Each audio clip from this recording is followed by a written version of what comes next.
Mayong hapon mga kaigsunan. Here we go. Here we go again. Okay. Dito muli tayo sa ating dampa dito sa ating YouTube Wonders Planet. Guys, thank you so much guys for sa inyong patuloy nga pag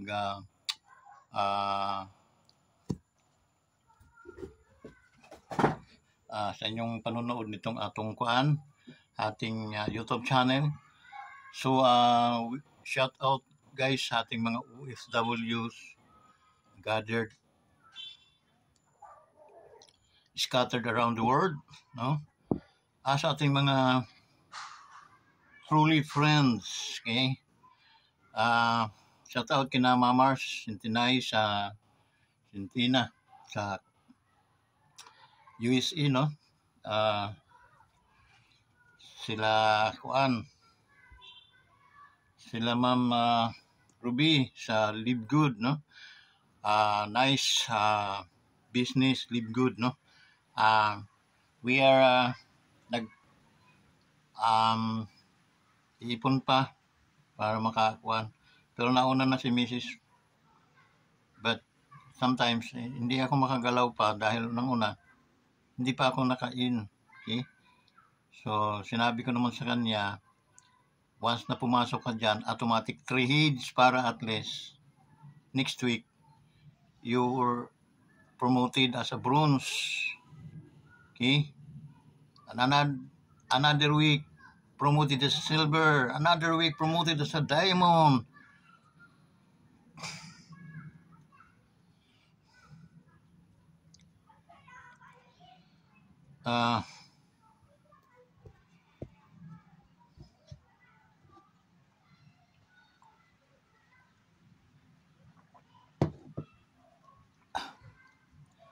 Actually, maganda yung business guys. Before kayo mag-enter, no, magbitaw ng puhunan, minimal lang naman yung puhunan. Actually, isang kainan lang namin yung puhunan sa yung 3 hits, isang kainan lang yun sa mga pag nag-outings, no.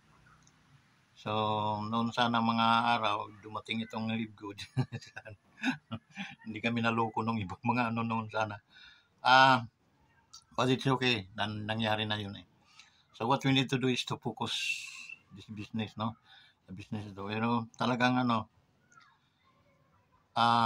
iba na yung charisma noon tsaka sa ngayon, sa totoo lang. Kasi noon, dandaanin ko lang sa mga ngiti-ngiti at saka pasukan ng lahat ng mga yan na nakakausap ko. But ngayon, murag nandidir na sila sa pagmumukha ko. Ay, no. So yun guys, no? Shout out sa mga ka-wonders natin, no? Lalo na yung mga solid ka-wonders. Sabi ko naman sa inyo guys, masaya ako pag nagla-likes kayo. Likes. Pagpunta nyo sa YouTube, makikita nyo yung Wonders Motovlog videos. Pag mga puti pa yung kulay ng mga ganyan nyo guys, pindutin nyo yan, mag-blink yan. Tapos iitim. It means naka-likes na kayo sa ating video. Okay? Like sa asawa ko na yan ha. Pero ang nalalikes ko na doon sa cellphone niya, so far, pag hinihiram ko, mga nakaka 100 na ako, o 150. 400 plus yung aking videos. So marami pa akong ila-likes doon. Okay? Aking mga anak. Okay? Huwag na kayong magbigay ng pamasko sa amin. Ipamasko na lang nyo yung likes sa mga video ko. Masaya na ako doon. Okay? Tapos maghimog kayo na mag-subscribe. Makaabot man ako ng 1,000 para may sarili rin akong pera. Galing sa YouTube. Okay? So, ganun lang. Pero para kayong nakikipaghilaan ng lubid ba? Okay? Na while I'm vlogging, nangangarap na umangat sa buhay, kumita, unsupported naman kayo. Okay? Kayong lahat na aking mga anak, unsupported kayo. Okay? Sa ginagawa kong pag-vlog. Okay lang yon. Okay. Kung sa palagay nyo'y tama kayo, subit. Okay? Okay lang yun. Ilan lang kayo? 10. 500 plus yung aking supporter. So, mas marami sila kaysa inyo. Kaysa lumuha ako ng dugo sa ka-request sa inyong mag-likes kayo, i-likes ninyo yung mga video. Okay? Pero hindi nyo ginagawa. But it's okay. Okay?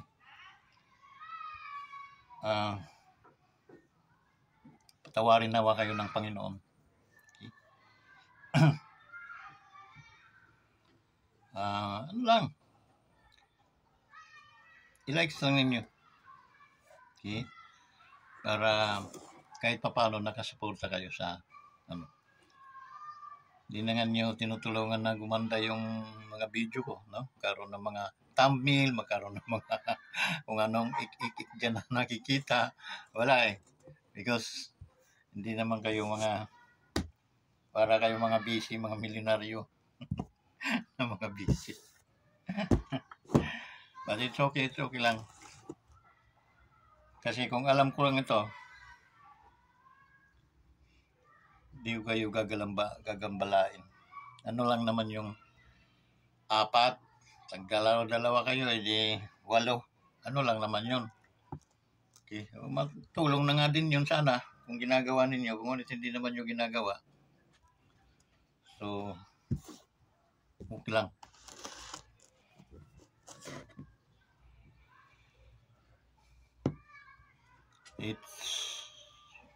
Palipas na kami. Tulad ako, palipas na ako, no? Okay. So, ano yung ginawa nyo sa akin? Ay, huwag nyong di nyo asahan na gagawin din sa inyo yun. Okay? So, habang buhay pa tayo, gumawa kayo ng mabuti sa inyong mga magulang. Okay?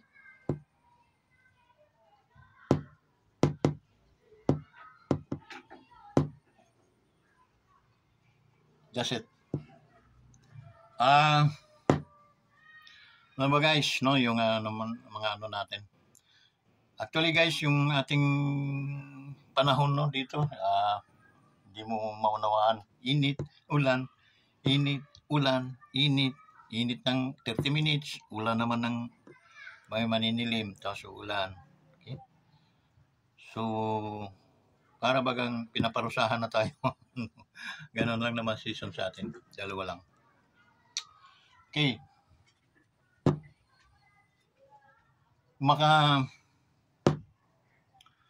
Bala kong mag-react doon sa mga nangyayari sa ating kapaligiran, sa ating bayan, no? Mga dating mamangmang, mga dating mga bungaw, mga dating mga ano, ay namamayagpag ngayon. Okay? Namamayagpag. Kumbaga, bintahan di kalidad ang nangyayari. Pera-pera guys. Okay? Pera-pera. Ay mga dating mga sip-sip sa gobyerno noon, ang Pangulo ay yung ating batikan at magaling na Pangulo, si Mayor Digong, ng siyang Pangulo. Sumipsip yung mga anims, mals na yan, no?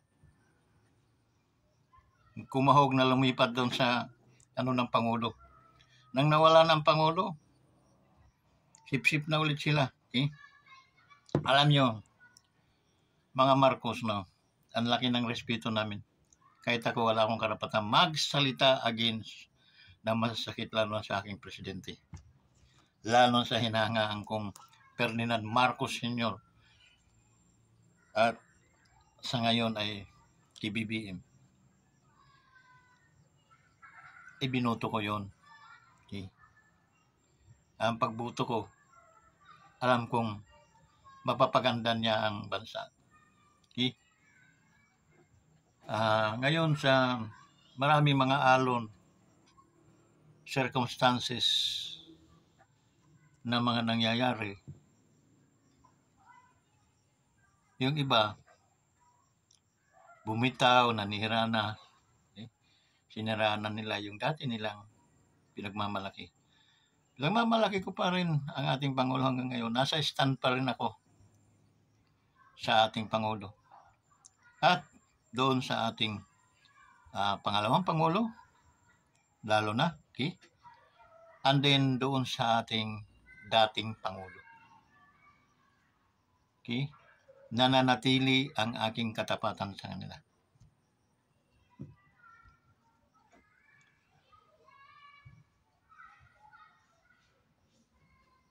Meron ng mga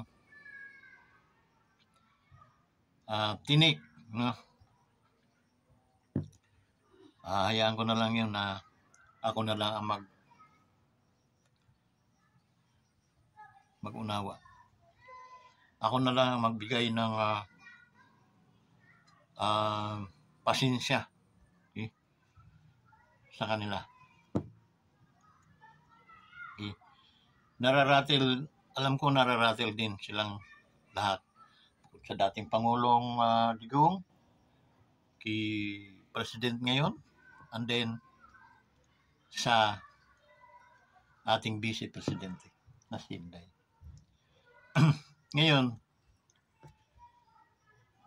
itong kasing hindi ko manawaan ng ating Pangulo kung bakit sobra naman siyang bait para bagang hindi niya nakikita yung mga pangyayari, kung bakit nagkakagulo yung mga kaibigan niya, mga pinagkakautangan nila ng loob na binabalasubas lang nung kanyang pinsan. Yun ang hindi ko maunawaan kung bakit. Pero nandoon pa rin sa ating Pangulo ang aking loyalty. At saka sa Vice President, at the same time sa ating dating Pangulo. Okay? May kanya-kanya mga rasones yan. Tulad yung nangyayari sa ating Pangulo, nananahimik, pero tatapatin ko rin po kayo, Pangulo, no? Hindi po maganda ang nananahimik din. Kung yung pinsan mo walang utang na loob sa mga Duterte, kayong mga Marcos mayroon. Okay? Kaya, ano man mangyari, magsalita ka. Kung ano yung nasa puso mo, kung may puso ka pa, alam ko namang mayroon. Yun ang pairalin mo.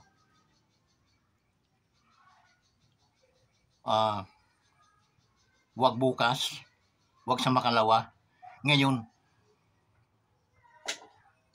magsalita ka ngayon. Kasi, wag mo nang paabutin, mahal na Pangulo, na mag-react pa lahat yung ating mga military, police, dahil nakikita nila ang hindi magandang liderato.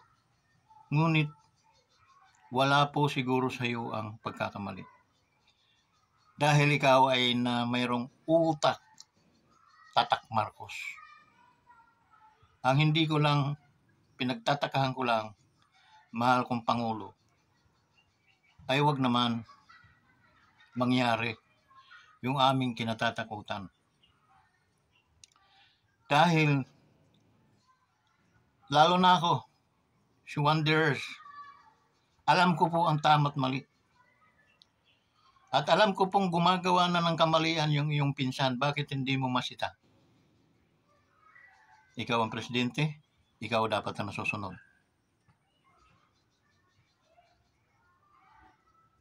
Kahit mayroong akong narinig na mga binabato sa ating First Lady, kay Ma'am Lisa, no, na nanatili Sabi ko naman sa inyo, ang aking katapatan sa inyo.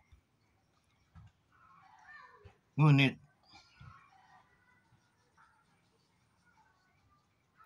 balansihin mo rin, mahal na Pangulo. Dahil yung mga sumisira sa iyong liderato ay walang mga utang na loob yun, pinagkakautangan na loob sa mga ginugulpi nila ngayon. Kayong mga Marcos ang mayroong utang na loob sa mga Duterte.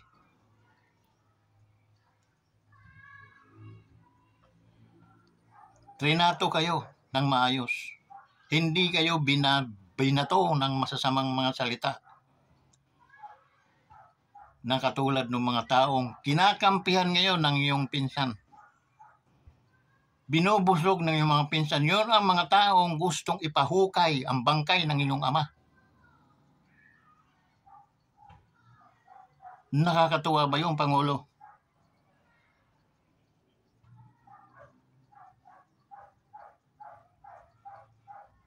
Katapos ngayon, yun ang babarkadahin ng inyong pinsan.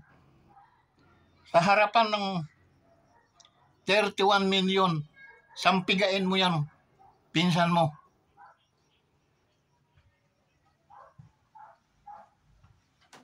Para matapos ang lahat. Kasi nga, hindi po maganda yung ginagawa.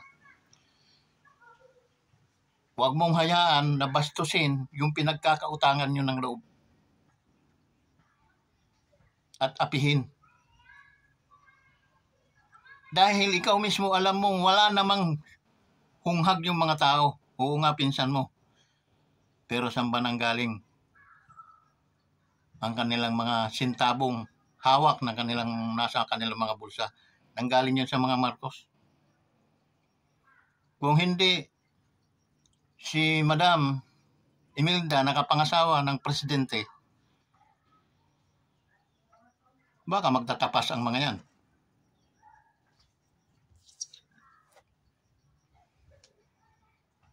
Baka maglulukad ng kupras. Baka mag-aadyo ng mga nyug.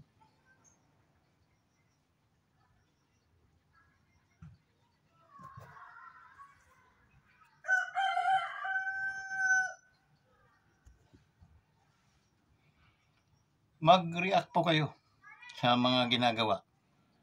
Hindi po Romualdez ang presidente. Marcos ang presidente na mayroong malaking utang na loob sa mga Duterte. Hindi po yan nila sinasabi. Ito'y akin lamang dahil subaybay ko rin.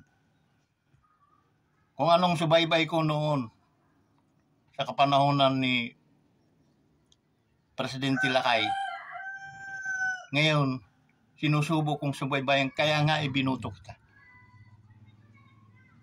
Ibinuto ko yung Marcos, ibinuto namin yung Marcos. Kasama ako doon sa 31 million na bumuto sa'yo. Ngayon, tiko man bibig mo na binubugbog na, binabato, ng hindi maganda. Masasamang panaginip yung ginagawa ng iyong pinsan. Pinababayaan mo lang, mahal na Pangulo.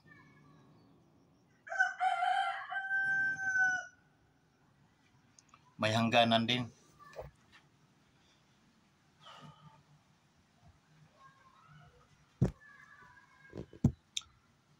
Ang paghanga namin sa iyo may hangganan.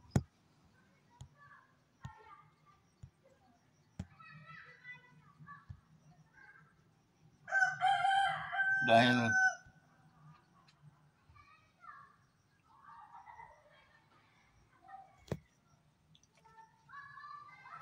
ang Diyos ay hindi natutulog.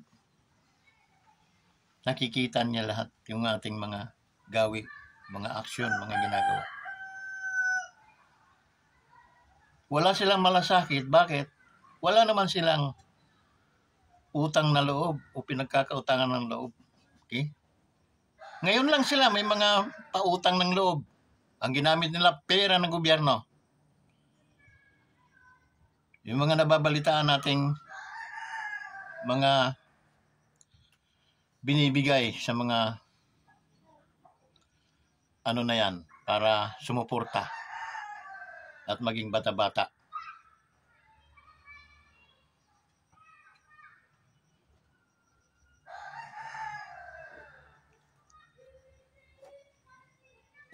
Umasta ka na Pangulo dahil ikaw ang binuto namin.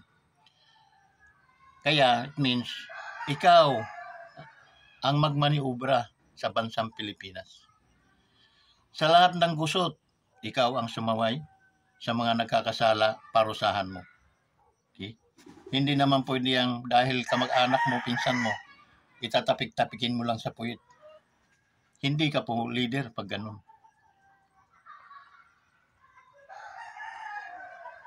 Kung ikakasira sa iyong liderato,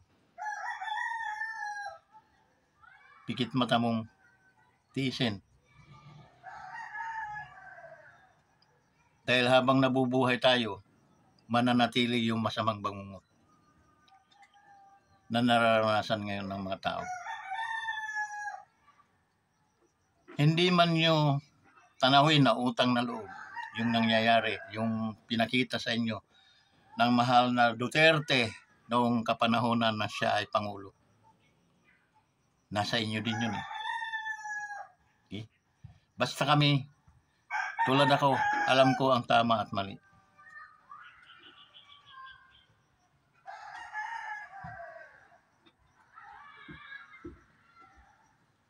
Ang apelyido mo'y Marcos, kaya ikaw ay mayroong tanawin na utang na loob sa kanila. Ngayon, anong gaganti mo? Ang manahimik habang binubugbog na.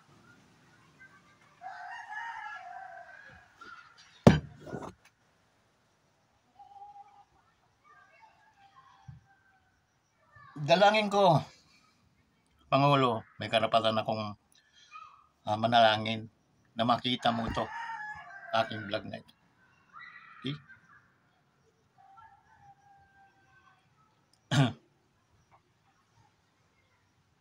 So hanggang dito na lang guys.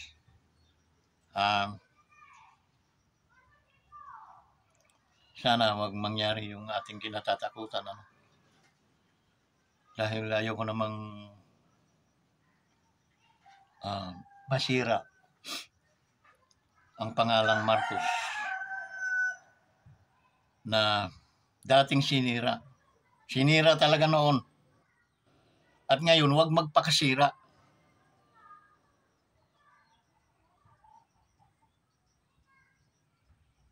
Pangatawanan mo bilang ikaw ang Pangulo. Hindi po Romualdez ang Pangulo. Marcos Bongbong Jr. At ikaw bilang Marcos, nakalink ka ngayon sa mga Duterte. Yun lang kasimple.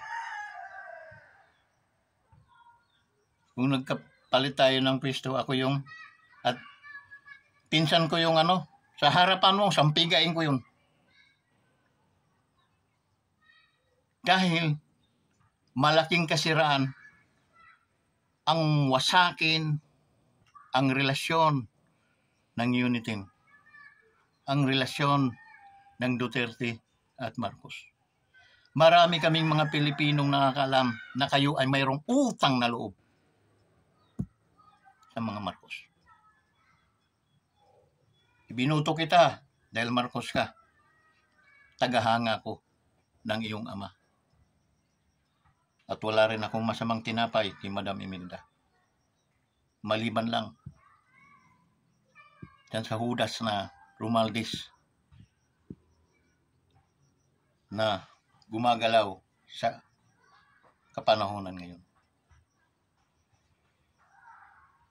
Alam mo naman eh. Alam mong kwento. At alam mong wala namang kakilala yan. Kahit nga tumakbo ng kapitan yan sa Tacloban, di mananalo yan eh.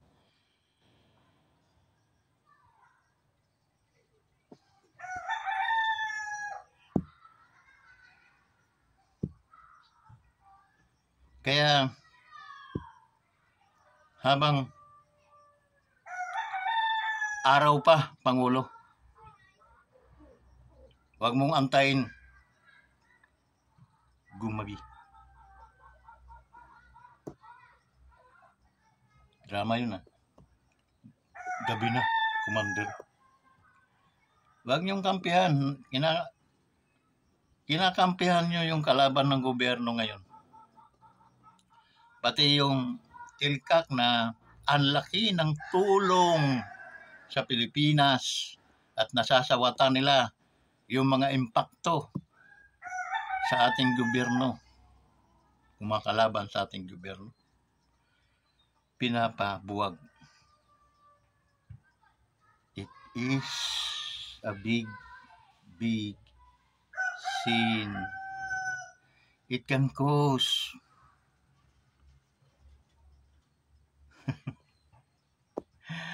hindi nag-iisip yung Romualdez na yan, na nakadapo lang siya sa apelidong Marcos. Without Marcos, wala na yun sila. Kaya, huwag mong payagan na sirain ang iyong pangalan. Ibinuto po kayo namin, hindi po para sa mga Romualdez. Ibinuto kayo namin dahil kayo Marcos. Hanggang dito na lang, guys. At maraming salamat sa suporta ninyo sa ating YouTube channel, ating mga Kawanders, ang ating mga followers. Kayo na ang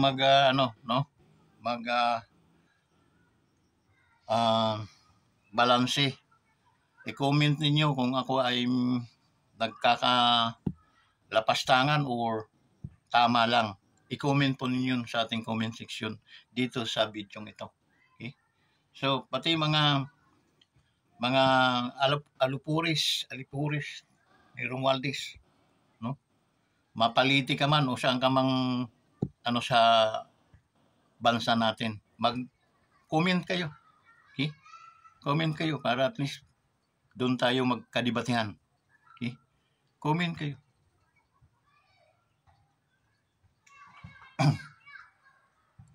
So yun, guys. Maraming salamat. Patuloy na supportan niyo sa ating YouTube channel.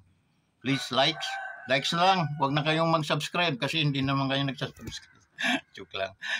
Dan sa ating mga friends sa ating Facebook, no? Yep.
Nagamit na itong aking.